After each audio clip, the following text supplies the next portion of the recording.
Descent into MS, Episode 2, Making Use of Broken Pieces and MS Thinking. In Episode 1, I talked about my symptoms and medication. This podcast will talk about cognitive factors associated with MS. Before I start, one of my pet hates are long chapters in books. Getting halfway through a chapter and realising there are still many pages left, even if I am enjoying the book. Book chapters should be no more than 8 pages, in my opinion. You can read more than one chapter at a time, but you don't have to put a bookmark midway through a chapter. For this reason, this episode will be split into 4 parts. Hopefully, you will not be looking at the time left thinking, well, come on. It gives you the option to pause and come back again. 8 pages in podcast terms. Part 1. In Episode 1, I mentioned bullfighting. I was in Madrid just after COVID. Everything was opening up again. The first bullfighting event since before COVID was going to be spectacular. The most famous matador was going to fight 6 bulls, one after the other. Had never been done before. In the bull ring, the crowd turned out in number, dressed in their fine clothing. It was similar to the clientele at horse racing back home. Big moment came, and the first grand bull entered. He entered the arena to warm applause. The crowd were expectant. The matador started to goad the bull to get him to attack. The matador waved his red cloak. The bull attacked and gored the matador. The crowd was silent. Troubadours entered the ring on their horses to distract the bull. The matador was taken away to hospital, while the bull whispered, "There's your dinner there." After a short break, the substitute matador appeared, looking a little bit overwhelmed. He had 6 bulls to defeat. Sometimes things don't go to plan. If God gives you lemons, make lemonade. Sometimes easier to say than done. Finally, simple things can bring happiness. When young, I used to visit my granny Beath, named after the town of her residence. Why not? Anyway, nearing the end of the journey, we would see a ruined tower in the fields. This became known as Granny's Castle. I was always happy to see it, because soon I would see my gran and granda. When dropping my kids at school, we would pass the Worleys roundabout, a large complex roundabout. So in my thinking, in the dead of night, I would tether a white horse to the centre of the roundabout. The length of the rope would enable it to traverse the full area of the roundabout, but keep it safe from the busy traffic. What's my logic? Well, people would be on their journeys. Are we near the white horse? Have we passed the white horse? Oh look, it's a horse. Look, there's a horse, we're nearly there. A simple pleasure for people's journeys. If you ever see it, you will know someone is missing a horse. Now, what do these 3 tales tell us about MS? It tells us, in a roundabout way, no pun intended, that even though we may be broken, we may still be useful in some capacity. If they don't go to plan, adapt the plan. Happiness can be found in simple things. Part 2. I also discussed the broken statue of the fine black horse in May Park. This leads to a story, like Ronnie Corbett in a golf jumper in his revolving chair. It's quite a long story, so you'll need to stick with it. Now, many years ago, a middle-aged local man named Bob was a council gardener based at May Park. The park was a popular destination for families on sunny days, especially the large paddling pool. Anyway, one sunny afternoon, while hoeing weeds amongst the rhododendrons, Bob found an unusual large black rock. The rock was shiny, jet black, and of a curious shape. The rock included what looked like mouldings or carvings. It looked slightly like the Hamilton Mausoleum. Bob was so taken with this majestic stone that he put it carefully in his lunch satchel and took it home at the end of his shift. Mary, his wife, was not as enthusiastic about Bob's find, but it was a warm summer evening. Mary put it to good use as a doorstop, keeping the front door open to let the cooling breeze in. So it now lived by the front door. To Mary's surprise, visitors to the house often commented about the strange object. Because of this, it was promoted to a place on top of the fireplace. Shortly after the arrival of the object, both Mary and her sister announced their pregnancies. Mary attributed her news to the lucky rock. After a few coffee mornings and chats at the bingo, word spread of the lucky object. In time, locals who were struggling to conceive would visit and hold the rock to receive its luck. As word spread, even the local doctor would recommend visiting Mary. to hold the lucky object, and on more occasions than not, the rock supplied the luck required by the ladies. Legend of the lucky rock spread. The local paper sent a reporter to compose an article about this curiosity. It was entitled Bobby's Lucky Rock and contained a picture of Bob holding the article. I know it's dragging on a bit, but hold on, the climax of the tale is coming. Now, shortly after the article was published, the newspaper was contacted by a reader to suggest they had identified the source of the object. The reader suggested that the jet black rock was identical to the broken horse statue at May Park. In a twist of fate, the lucky fertility object was in fact a broken piece from the Grand Horse. Bob and Mary were stunned and slightly embarrassed by the revelation of what Bobby's Rock was. To their horror, when you switch the order of Bobby and Rock, it reveals its true identity. In the ultimate humiliation, the horse's pride was broken from the statue when it tumbled and fell from grace. In true Frankie Howard style, "Ooh, now then, careful, titter ye not." Needless to say, Bobby's Rock was no longer prominently displayed on Mary's mantelpiece. Bob sheepishly returned the object among the rhododendrons in the cover of darkness. The tale was never mentioned in Bob and Mary's house again, although they often thought they heard people whispering about it when they walked past, and Bob certainly endured prolonged ribbing off his colleagues for many a day later.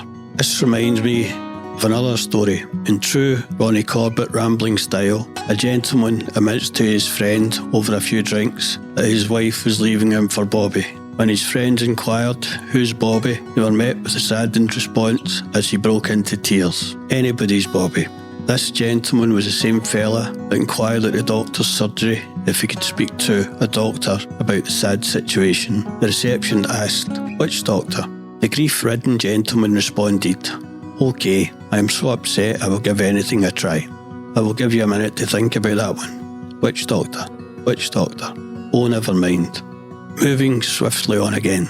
Even though we are broken with MS and our plans need to change, we are not useless. As my CBT counsellor advised, you need to create a new version of yourself. It was also my other counsellor's suggestion to express your feelings, hence the podcast. One Flew Over the Cuckoo's Nest. What a film.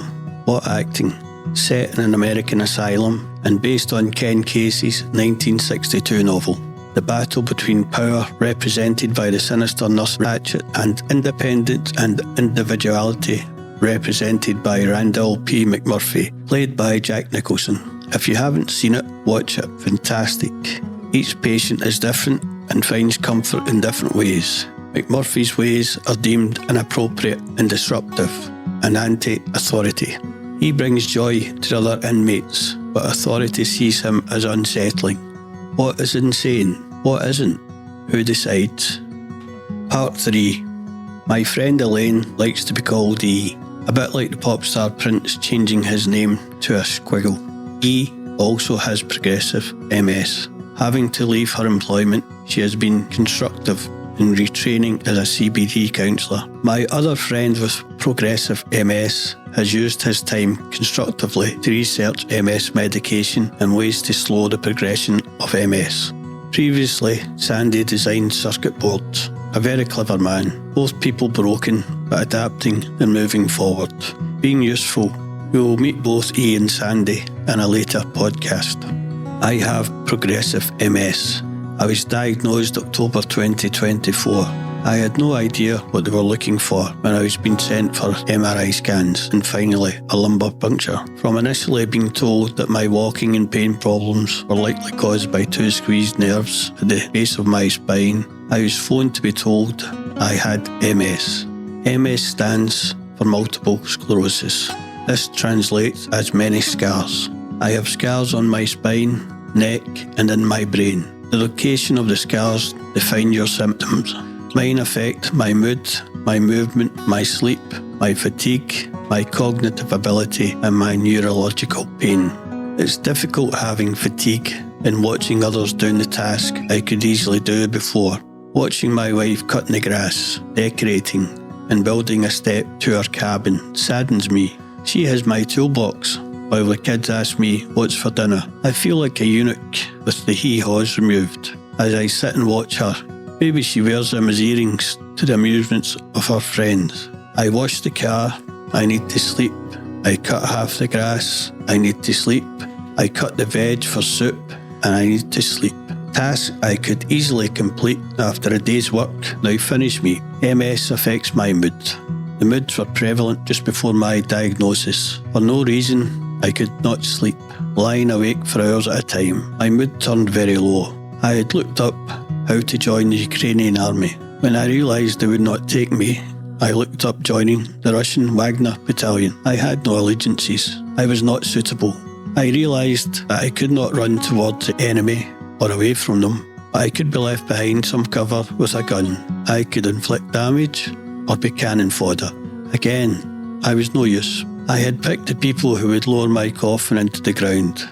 The purvey would be an urn of hot water, a selection of pot noodles, and a table of individual trifles. The burial would finish with a jubilant conga around the graveyard. In my head, I found this amusing.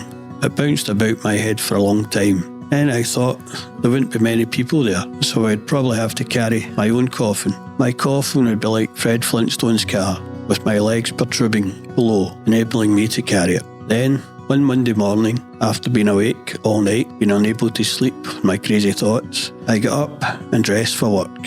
When my wife came through, I told her I couldn't do it anymore. I needed help. My wife had mentioned my low moods for a while, but I had been in denial. My wife accompanied me to the doctors and I was prescribed sertraline, the happy tablets, as I call them. I couldn't understand where the depression had come from. Shortly after I received my MS diagnosis, it was mentioned that MS could be behind it, the scars on my brain. That made more sense to me now. Along with crazy thoughts, forgetting things, not remembering words or appointments, the only way I can describe it is a sudden confusion, like a child of today living in the 80s. I think kids today would find Roy Castle tap dancing while playing a trumpet in a red tracksuit and black shoes. This might not say record breakers to them. Norris McWhirter would be wheeled out occasionally as if he had just left his crypt. Added strangeness. Being told to come home when the streetlights come out and your parents not knowing where you are for hours would be confusing. Wrapping your trunks in a towel and walking to the local swimming pool with it under your arms. More confusing. Drivers stopping to ask you directions. No sat-nav, no Google Maps. Confusing. Singing the rhyme about King Billy and the girls next door's rake. Very confusing, but probably the only poem most of us would remember from school. Strange. Loading computer games via a cassette recorder. That was trial and error. A lot of effort for simple games with pixelated characters and limited movement. Be very confusing and not up to today's standard. Carrying elderly people's messages if they were struggling. Giving your seat on the bus to ladies or elderly. The bus driver with his radio cassette recorder playing music while the young ladies stood at the front of the bus. Old people asking if you want them to scalp the Wayne's arse if they were misbehaving. Watching primetime kids telly where the object of the game is not to drop the cauliflowers. Crack-a-Jack would be switched off in an instant by kids today. Rent-a-Ghost. That would require counselling for young children and perhaps their parents. School pupils with a plaster over one eye of their NHS classes. Plastic boy outside shop wearing calipers with a slot in head where you inserted loose change. Take the bowl out and get 4 scoops of ice cream. You can phone after 6. Give us 3 rings when you get back so you know you're safe. All confusing to today's kids. How I feel when my MS temporarily takes over my thinking. My brain like a Jackson Pollock painting. I like to describe my MS in abstract ways to avoid the truth. Describing the empowering MS class, I would say we dressed up as superheroes and ran around destroying scarecrows that represent MS with our sword props. Describing my strength and balance class as a scene from Fame with the instructor using a stick to beat time while wearing ankle warmers and a headband. In reality, we practice picking things up without falling over, learning how to get back on our feet if we do fall over. The Memory Matters course, I would say I forgot what it's about. Fatigue management, I slept in. All deflection and denial. I secretly look forward to being in an asylum and acting strangely and saying unusual things. Fitting in. But I know this wouldn't happen. and it wouldn't be the ideal that I thought. Should I embrace MS, or should I overlook this obstacle like Macbeth, wrangling over which course to pursue my daily turmoil? What way do I go? Every hour my thoughts throw themselves into traps and desperation, like the mice in Les Dawson's house when the mother-in-law visits. Embrace or denial, stick or twist, should I ask the magic 8-ball? I think of myself as the voluntary inmates in the asylum in One Flew Over the Cuckoo's Nest. Randolph P. McMurphy struggling with the fact that they can leave any time. Why would they still be here? I struggle sometimes being Spartacus. Can't I just check out? No, I'm here for life. I can't lift the tap unit with which to smash the window and run free like the chief, but I dream about it. Am I an imposter? Do I belong to MS? My friends help. On WhatsApp we chat, we listen, we talk each other down, we help each other. Perhaps this is it. Helping those in a similar situation, broken, but helping the broken. Maybe this is Bobby's Rock. Maybe this is the lemonade from the lemons. Part 4. I truly hope that these podcasts help others, no matter their condition. I hope so. Reach out, ask for help. Broken but still useful. We can make wonderful lemonade for others. I am still Spartacus. I am also Bobby's Rock. I am lemonade. I am the white horse. I can stare at the fog, wondering what it contains, or I can run into the fog, enjoy the fog, embrace the fog like Chief Brombin. Who defines sanity or insanity? Brombin escaped to the security of his fog. One flew east, one flew west, one flew over the cuckoo's nest.